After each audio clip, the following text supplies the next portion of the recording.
జై శ్రీరామ్. నమస్కారం అండి. 2026 నూతన ఆంగ్ల సంవత్సరాది ధనస్సు రాశి వాళ్ళ సంవత్సర ఫలితాలు ఎలా ఉన్నాయో తెలుసుకుంటూ వెళ్దాం. ముఖ్యంగా ఈ సంవత్సర ఫలితాలు అనేది దీర్ఘకాలికంగా సంవత్సరం మొత్తం కూడా ఒకే రాశిలో సంచారం చేసే శని, గురు, రాహు, కేతు ఈ 4 గ్రహాల రాశి మార్పులని బట్టి, ఆధారాన్ని బట్టి ఈ సంవత్సరం ఈ రాశి వాళ్ళకి ఇలాంటి ఫలితాలు అనేది చెప్పుకోవడం జరుగుతుంది. అయితే ఈ 2026వ సంవత్సరంలో ఈ 4 గ్రహాల రాశి మార్పులు ఏదైనా ఉందా? ఈ రాశి మార్పుల వలన ఈ ధనుసు రాశి వాళ్ళ మీద ఎలాంటి పరిణామాలు, ఎలాంటి ఎఫెక్ట్ ఉండబోతుందో తెలుసుకుంటూ వెళ్దాం. ముఖ్యంగా ఈ 2026వ సంవత్సరంలో శని గ్రహ రాశి మార్పు అయితే ఉండదు. శని సంవత్సరం మొత్తం కూడా మీన రాశిలోనే సంచారం చేస్తూ ఉంటారు. ఇక రాహు, కేతు 2026 డిసెంబర్ 5వ తేదీ వరకు కూడా రాహు, కేతు రాశి మార్పు ఉండదు. రాహు యాజ్ ఇట్ ఈస్ కుంభంలో సంచారం, కేతు యాజ్ ఇట్ ఈస్ సింహ రాశిలో సంచారం చేస్తూ ఉంటారు. అయితే 2026 డిసెంబర్ 5వ తేదీ తర్వాత రాహు మకరంలోకి ప్రవేశిస్తారు, కేతు కర్కాటక రాశిలోకి ప్రవేశిస్తారు.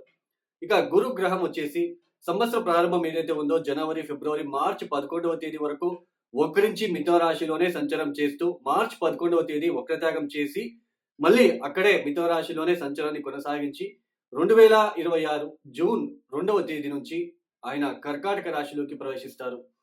2026 జూన్ 2వ తేదీ నుంచి 2026 అక్టోబర్ 31 అంటే దాదాపు 5 మాసాలు మాత్రమే ఆయన కర్కాటక రాశిలో సంచారం చేసి అతిచార మార్గంలో అక్టోబర్ 31వ తేదీ ఆయన సింహ రాశిలోకి అడుగు పెడతారు. సంవత్సరం చివరిలో మళ్ళీ వక్రించి మళ్ళీ ఆయన కర్కాటక రాశిలోకి వెళ్తారు. ఈ గ్రహ సంచారం వలన ధనుస్సు రాశి వాళ్ళకి ముఖ్యంగా చూడండి, ఒక చిన్న విజ్ఞప్తి. ధనుస్సు రాశి అంటే రాశిలో లక్షల మంది ఉంటారు. ఈ రాశిలో అందరికీ ఒకేలాగా ఫలితాలు అనేది ఉండదు. వాళ్ళ జాతక రీత్యా వాళ్ళ దశాభుక్తి, అలానే ఒక గ్రహం ఒక రాశి నుంచి ఇంకొక రాశికి వెళ్ళేటప్పుడు అక్కడ సంచారం చేసేటప్పుడు అష్టకవర్గ బిందువులు మనం చూసుకోవాలి. అప్పుడు మనకి ఫలితాలు ఎలా ఉండబోతుందో తెలుస్తుంది. మొత్తానికి ధనుసు రాశి వాళ్ళకి ముఖ్యంగా అర్ధాష్టమ శని అంటే చతుర్థ స్థానంలో శని యొక్క సంచారం ఈ సంవత్సరం మొత్తం ఉంటుంది కాబట్టి మీ జన్మ జాతకంలో మీన రాశిలో శని వచ్చినప్పుడు అక్కడ అష్టకవర్గ బిందులు ఎన్ని ఇచ్చారు అంటే మీరు పుట్టినప్పుడే అన్ని రాశులకి అంటే ఒక రాశికి కొన్ని అష్టకవర్గ బిందులు ఇచ్చుకుంటూ వెళ్ళి ఉంటారు.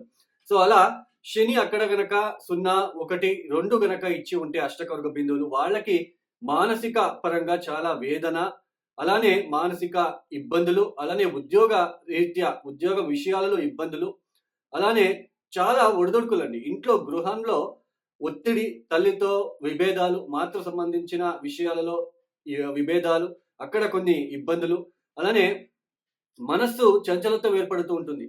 మనసు కుదురుగా ఉండకపోవడము, కోపము, వృథా ఖర్చులు, అలానే లేజినెస్ అంటే బద్ధకం అనేది ఎక్కువగా ఉంటుందండి. శని యొక్క దృష్టి దశమ స్థానం మీద పడుతుంది కాబట్టి ఇక్కడ ఉద్యోగ విషయాలలో చాలా ఒడిదుడుకులు 0, 1, 2 గనక అష్టకవర్గ బిందులు ఇచ్చి ఉంటే, అదే 3, 4, 5, 6 గనక ఇచ్చి ఉంటే కొంచెం ఫలితాలలో కొన్ని మార్పులు మీరు చూడవచ్చు. కొన్ని ఇబ్బందులు వచ్చినప్పటికీ వాటిని అధిగమించే ఆ ధైర్యాన్ని కూడా, ఆ పట్టుదలను కూడా మీకు శని ఇస్తాడు. చతుర్థ స్థానంలో ఉన్నప్పటికీ కూడా అష్టకవర్గ బిందులు గనక ఎక్కువ గనక ఇచ్చి ఉంటే, ఎక్కువ పాయింట్స్ గనక ఇచ్చి ఉంటే మీకు ఆ కెపాసిటీని ఇస్తాడు అని అర్థం. తక్కువ ఇచ్చి ఉంటే 0, 1, 2 గనక ఇచ్చి ఉంటే చాలా ఇబ్బందులు మీరు పడాల్సిన ప్రమేయం ఏర్పడుతూ ఉంటుంది. సడన్ ఉద్యోగం విషయాల్లో మార్పులు, సడన్ గా వదిలిపెట్టడం ఉద్యోగాన్ని, లేదా ఉద్యోగం పోతుందేమో అని అనిపించడము, మీ కొలీగ్స్ సపోర్టివ్ గా లేకపోవడము, అలానే ముఖ్యంగా మీ కింద పనిచేసే వాళ్ళతో చాలా ఒడిదొడుకులు. అంటే మీరు ఎవరైనా బిజినెస్ చేస్తూ మీ కింద పనిచేసే వాళ్ళు కనుక ఉంటే వాళ్ళతో చాలా ఒడిదొడుకులు, ఇబ్బందులు ఇట్లాంటివి ఎక్కువగా ఉంటాయండి.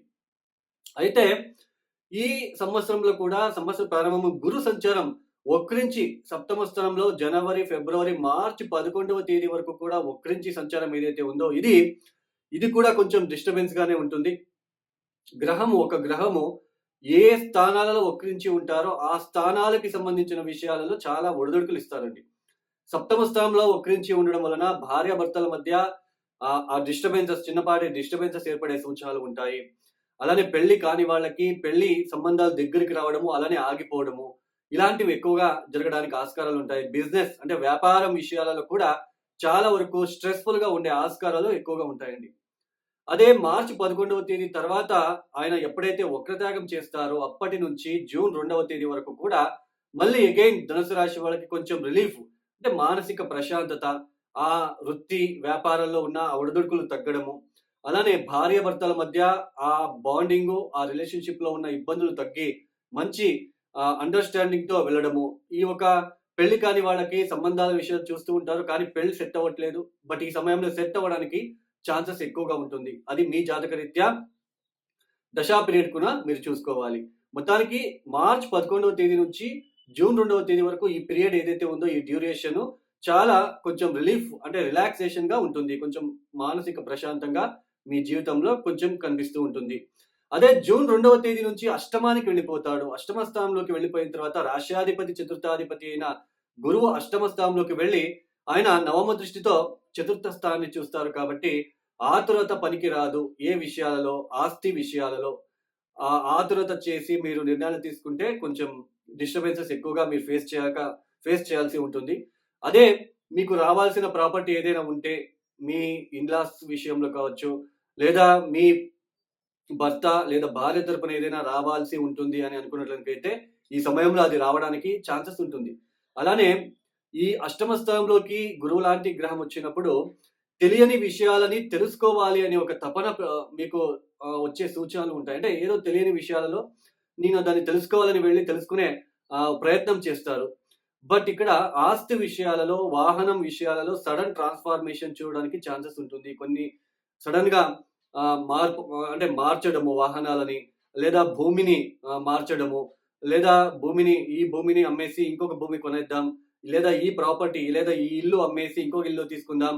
ఇట్లాంటివి చేయడానికి ఆస్కారాలుంటాయి. ఇప్పుడు ఇక్కడ మీరు చాలా జాగ్రత్తలు తీసుకోవాలి. అమ్మడము, మళ్ళీ తీసుకోవడము, ఈ విషయాలలో కొంచెం జాగ్రత్తలు తీసుకోండి. అష్టమ స్థానంలో గనక అష్టకవర్గ బిందులు చూసుకోండి. ఇప్పుడు మీకు ధనుసు రాశి వాళ్ళకి జూన్ 2వ తేదీ తర్వాత కర్కాటక రాశిలోకి ఆయన అడుగు పెడతాడు గురువుగారు. అక్కడ అష్టకవర్గ బిందువులు ఎన్ని ఇచ్చారు? అది మీరు చూసుకుంటే ఒక 4, 5, 6 గనక ఇచ్చి ఉంటే మంచిది. అదే 0, 1, 2 గనక ఇచ్చి ఉంటే కొంచెం ప్రాపర్టీ రిలేటెడ్ మళ్ళీ హౌస్ రిలేటెడ్ ఇష్యూస్‌ని మీరు ఫేస్ చేయక తప్పదు. మళ్ళీ ఆరోగ్య విషయాలలో కూడా ఈ బొజ్జు, మళ్ళీ కొంచెం కొవ్వు లోపల ఉండడము, అట్లాంటివి మీరు ఫీల్ అవుతారు.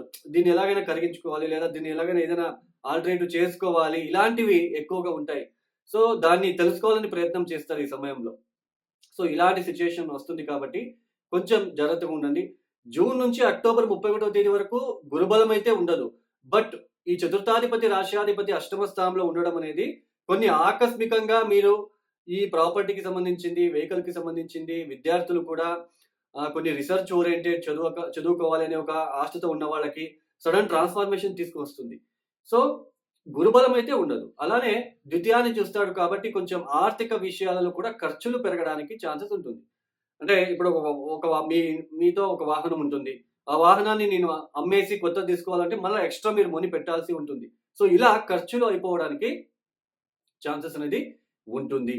మొత్తానికి ఈ జూన్ 2వ తేదీ నుంచి అక్టోబర్ 31 ఈ పీరియడ్ కొంచెం అలర్ట్‌గా ఉండాలి. అక్టోబర్ 31 తేదీ తర్వాత మళ్ళీ మీకు కొంచెం నవమ స్థానంలోకి గురువు వస్తాడు కాబట్టి కొంచెం ఒక మాసం మళ్ళీ మీకు కొంచెం డిస్టర్బెన్సెస్ తగ్గడము, అలానే తీర్థక్షేత్రాల దర్శనాలు, కొంచెం దూర ప్రయాణాలు చేయడము, రావాల్సిన ఆస్తి ఏదైనా ఉన్నా ఈ సమయంలో తొందరగా రావడము, ఇలాంటివి ఎక్కువగా మీరు కనిపించడానికి ఆస్కారాలుంటాయి. అలానే ఈ సంవత్సరంలో ఈ తృతీయ స్థానంలో రాహు, నవమ స్థానంలో కేతు ఏ పని అనుకున్నా అది అక్కడికక్కడే ఆగిపోవడము. నవమ స్థానంలో కేతు ఓన్లీ ధార్మికంగా ధర్మబద్ధంగా మీరు వెళ్తే బావుంటుంది. ఇలా లేదు అంటే కొంచెం డిస్టర్బెన్సెస్‌ని మీరు ఫేస్ చేయాల్సి ఉంటుంది. ఈ నవమ స్థానంలో కేతు ఏం చేస్తాడు అంటే ప్రతి పనిలో కూడా ఆటంకాలు ఇస్తాడండి. ప్రతి పనిలో కూడా మీకు ఆటంకాలు, తండ్రితో విభేదాలు, హైర్ ఎడ్యుకేషన్ చేసే వాళ్ళకి ఇబ్బందులు, సోదరులతో ఇబ్బందులు, ఇలాంటివి ఎక్కువగా మీరు ఫీల్ అవ్వడానికి ఛాన్సెస్ ఉంటుంది. తర్వాత డిసెంబర్ 5వ తేదీ తర్వాత కేతు అష్టమానికెళ్ళిపోతాడు. రాహు ద్వితీయానికొస్తాడు కాబట్టి చర్మ సంబంధమైన ఆరోగ్య విషయాలలో కొంచెం జాగ్రత్తలు తీసుకోవాలి. పెట్టుబడి విషయాలలో కూడా, కౌటుంబిక విషయాలలో కూడా కొంచెం జాగ్రత్తలు తీసుకోవాలి. అలానే గుప్తాంగాంగలో కొన్ని సమస్యలు వచ్చే సూచనలు కూడా మీకు కనిపించడానికి ఆస్కారాలుంటాయి ఈ సంవత్సరం.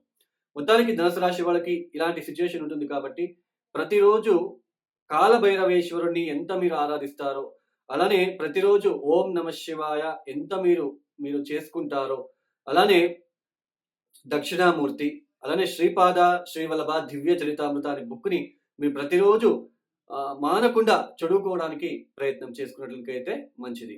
ఇక ఎవరైతే ఈ వీడియోని చూస్తున్నారో లైక్ చేయండి, షేర్ చేయండి, సబ్స్క్రైబ్ చేసుకోండి. అలానే ఎవరికైనా ఆస్ట్రాలజీ కన్సల్టేషన్ కావాలనుకుంటే డిస్ప్లే అవుతున్న నంబర్‌కి నేరుగా కాల్ చేయండి. ఇక సర్వే జనం సుఖినో భవంతు. ధన్యవాదాలు. జై శ్రీరామ్.